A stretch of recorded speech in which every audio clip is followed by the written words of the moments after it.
Medical science کہتی ہے کہ انسان مرنے کے کچھ مہینوں بعد گل سڑ جاتا ہے اور 1-1.5-2 سال میں بالکل ختم۔ اب زمین و آسمان کی پوری طاقتیں مل کر بھی یعنی جن و انس اور کائنات کی باقی تمام مخلوقات اس کے وجود کو دوبارہ نہیں بنا سکتی، نہ اب نہ پھر کبھی۔ موت ایک اٹل حقیقت ہے، جسم ختم ہو گیا، نام و نشان مٹ گیا۔ اے انسان، کیا تو واقعی مٹ گیا یا پھر کچھ باقی رہ گیا ہے؟ اس کا جواب ڈھونڈتے ڈھونڈتے کیمیا گر مٹی ہو گئے، لیکن جواب نہیں ملا۔ اس کا جواب آپ کو اس ویڈیو کے آخر میں ملے گا، اس لیے اس ویڈیو کو آخر تک ضرور دیکھیے گا۔ ابراہیم علیہ السلام اللہ کے بڑے ہی پیارے اور لاڈلے نبی تھے۔ حضرت ابراہیم علیہ السلام کو خلیل اللہ بھی کہا جاتا ہے۔ دوستو، خلیل اس دوست کو کہا جاتا ہے جو دوستی کے ہر تقاضے کو پورا کرے۔ تو سوچئے، حضرت ابراہیم علیہ السلام نے اللہ تعالیٰ کی دوستی کے سب تقاضوں اور شرطوں کو نبھایا تھا، اس لیے اللہ کے دوست ہونے کا شرف پایا۔ یہ اللہ کے دوست بڑے ہی مہمان نواز تھے، اتنے کہ مہمان کے بغیر کھانا نہیں کھاتے تھے۔ جب انہیں کوئی مہمان نہ ملتا تو مہمان کی تلاش میں گھر سے بہت دور نکل جاتے۔ ایک دن اسی طرح گھر کا دروازہ بند کر کے مہمان کی تلاش میں گھر سے باہر تشریف لے گئے۔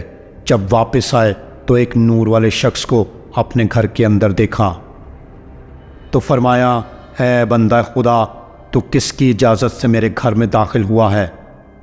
آنے والے نے جواب دیا کہ اس گھر کے پروردگار کی اجازت سے۔ ابراہیم علیہ السلام نے جب یہ جواب سنا تو سمجھ گئے، یہ شخص جو میرے سامنے کھڑا ہے کوئی انسان نہیں بلکہ حضرت جبرائیل علیہ السلام ہے۔ حضرت ابراہیم علیہ السلام نے ان کے آنے کا سبب پوچھا تو جبرائیل علیہ السلام نے کہا کہ تمہارے پروردگار نے مجھے اپنے ایک بندے کے پاس بھیجا ہے جس کو اس نے اپنا خلیل بنایا ہے۔ حضرت ابراہیم علیہ السلام نے کہا کہ بتاؤ وہ کون ہے تاکہ میں زندگی بھر اس کی خدمت کروں۔ جبرائیل علیہ السلام نے کہا کہ آپ ہی وہ شخص ہیں۔ ابراہیم علیہ السلام نے پوچھا، مجھ میں ایسا کیا ہے کہ مجھے پروردگار نے اپنا خلیل بنایا ہے؟ جبرائیل علیہ السلام نے کہا، آپ اللہ تعالیٰ کی طرف سے لیے گئے ہر امتحان میں کامیاب ہوئے ہیں اور آپ نے کسی سے کسی چیز کا سوال نہیں کیا اور نہ کسی کے سوال کو رد کیا ہے۔ نبی کریم صلی اللہ علیہ وآلہ وسلم سے منقول ہے کہ خدا نے ابراہیم علیہ السلام کو اس سبب سے خلیل بنایا کہ لوگوں کو کھانا کھلاتے تھے اور رات میں اس وقت نماز پڑھتے تھے جبکہ سب لوگ سکون کی نیند سو رہے ہوتے تھے۔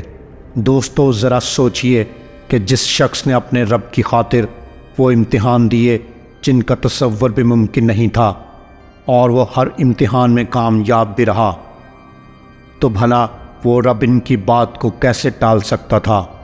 ایک دفعہ حضرت ابراہیم علیہ السلام دریا کے کنارے سے گزر رہے تھے۔ آپ کی نظر ایک ایسے مردار پر پڑی جو دریا کے کنارے مرا پڑا تھا۔ دریائی اور خشکی کے درندے اسے کھا رہے تھے، پھر یہ درندے بھی ایک دوسرے کو کھانا شروع ہو گئے۔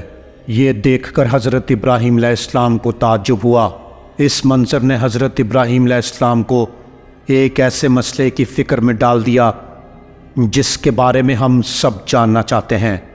وہ یہ ہے کہ انسان جو مرنے کے بعد گل سڑ جاتا ہے، کچھ عرصے میں اس کا کچھ بھی باقی نہیں رہتا، اس کو اللہ سبحانہ وتعالیٰ دوبارہ کیسے زندہ کرے گا؟ حضرت ابراہیم علیہ السلام سوچنے لگے، اگر ایسا انسانی جسم کے ساتھ ہو اور انسان کا بدن جانوروں کے بدن کا جز بن جائے تو قیامت میں اٹھنے کا معاملہ کیسے عمل میں آئے گا، جبکہ قیامت کے روز انسان کو اسی بدن کے ساتھ اٹھایا جائے گا۔ حضرت ابراہیم علیہ السلام نے اللہ سے درخواست کی کہ اے میرے پروردگار، مجھ کو دکھا کہ تو مردوں کو کیسے زندہ کرے گا۔ اللہ تعالیٰ نے فرمایا کیا تم اس بات پر یقین نہیں رکھتے؟ حضرت ابراہیم علیہ السلام نے کہا ایمان تو رکھتا ہوں، لیکن چاہتا ہوں کہ دل کو تسلی ہو جائے۔ فرمایا تو پھر جاؤ، 4 پرندے لے لو اور ان پرندوں کو اپنے ساتھ سدھا لو اور ان پرندوں کے نام رکھ دو، پھر ان کے ٹکڑے ٹکڑے کر ڈالو اور مختلف پہاڑوں پر ان کے ٹکڑے رکھ دو۔ اس کے بعد ان کے نام لے کر پکارو تو تم دیکھنا کہ وہ سب کے سب دوڑتے ہوئے تمہارے پاس آ جائیں گے، اور بے شک اللہ غالب حکمت والا ہے۔ اللہ تعالیٰ نے حضرت ابراہیم علیہ السلام کو نبوت پر فائز کیا تھا، اور اللہ تعالیٰ جس کو نبوت کے منصب پر فائز کرتا ہے اس کے دل کو ہر قسم کے شک و شبہات اور وہم سے پاک کر دیتا ہے۔ نبی کا دل اللہ کے ایمان سے منور ہوتا ہے۔ حضرت ابراہیم علیہ السلام کے دل میں پروردگار کی قدرت کے بارے میں رتی بھر بھی شک و شبہ کی گنجائش نہیں تھی، تاہم اس خیال سے کہ چیزوں کے حقائق ان پر واضح ہو جائیں اور ان کی بصیرت میں اضافہ ہو جائے، انہوں نے اللہ سبحانہ و تعالیٰ سے درخواست کی کہ وہ انہیں یہ نظارہ دکھائے کہ وہ مردوں کو کیسے زندہ کرتا ہے۔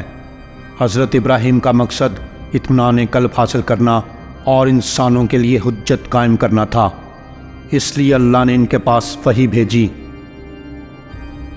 کہ 4 پرندے پکڑو، انہیں ذبح کرنے کے بعد ان کا قیمہ کرو، ان کا قیمہ آپس میں ملا دو، پھر اسے چند حصوں میں تقسیم کرو اور ہر حصہ ایک پہاڑی پر رکھ دو، پھر ان پرندوں کو نام لے کر بلاؤ تاکہ وہ اللہ کے اذن سے زندہ ہو کر تمہارے پاس آ جائیں۔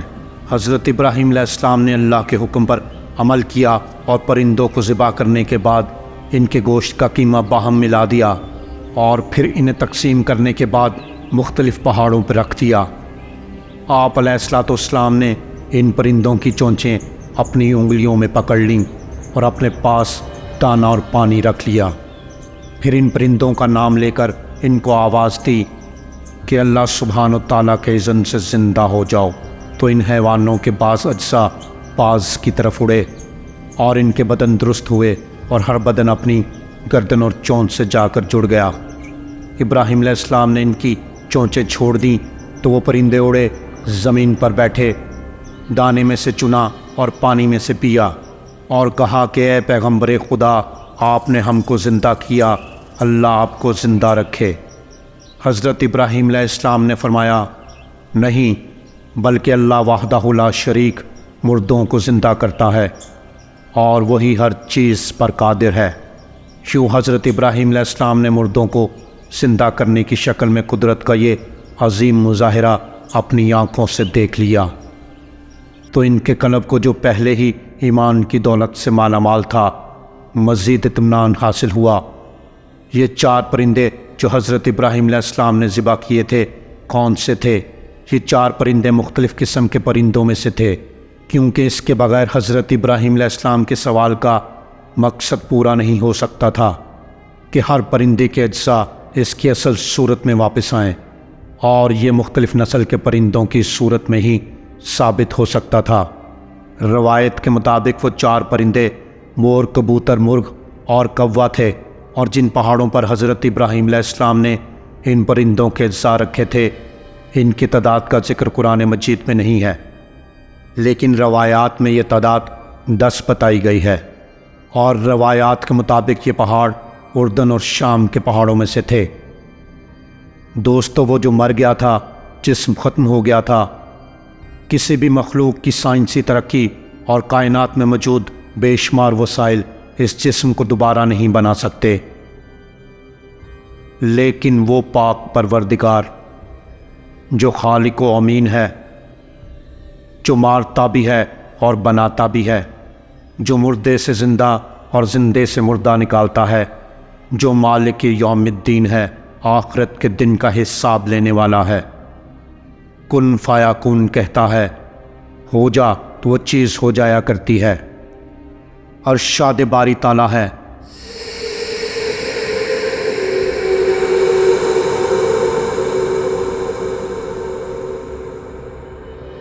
قیامت کے دن کی قسم اور پشیماں ہونے والے شخص کی قسم، کیا انسان سمجھتا ہے کہ ہم اس کی ہڈیاں جمع نہ کریں گے؟ ہاں ہم تو اس پر بھی قادر ہیں کہ اس کے پور پور کو بھی درست کر دیں۔